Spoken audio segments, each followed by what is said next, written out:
यूसुफ खान, खबरें यह है कि एक दूसरे को जानते हैं, पहचानते हैं, पुराने दोस्त हैं। निकला था सावण की तलाश में, सोचा तुमसे भी मदद लूंगा, इसलिए यहां हाजिर हुआ हूं। और सब खैर है।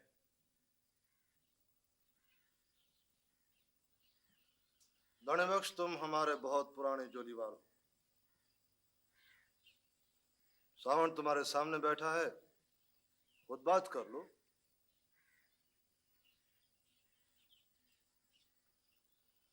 मैं तुम्हें लेने आया हूं सावण।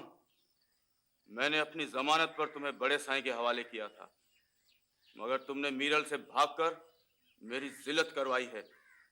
इस बुढ़ापे में कहीं का नहीं छोड़ा तूने मुझे। कैसे ना भागता मैं?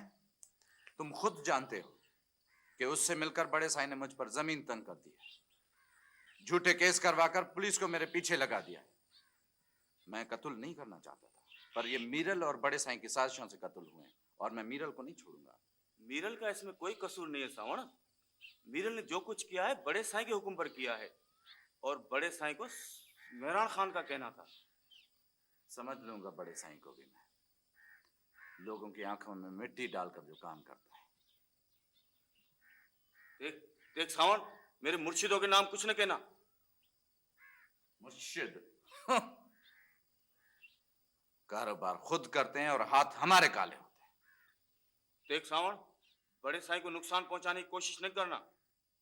उस बड़े साईं को जिसने मुझ पर जमीन तंग कर दी है। नहीं चाचा, अब अपना सिर हथेली पर लेकर निकला हूं तो अपने एक एक जख्म का हिसाब लूंगा, एक एक जख्म का। तकलीफ की एक एक रात मुझको याद है। बेटे सावण, बेटे तू अगर मेरे साथ न चला तो वो लोग मुझे तबाह कर देंगे, खत्म कर देंगे। देख देख, मैं बहुत गरीब आदमी हूं। धनीवश, सीधी बात तो ये है, अब तो हम सावण को यहां से जाने नहीं देंगे, और ना कोई सावण को यहां से कोई जबरदस्ती ले जा सकता है। और अगर तू उन लोगों से डरता है तो हमारे पास में जाओ। यूसुफ खान, कैसी बातें करते हो? वो लोग मेरा घर बार तबाह कर देंगे। घर बार तबाह कर देंगे। किसी की क्या मजाल के हमारे होते हुए तुम्हारे बच्चे का भी नाम कोई ले।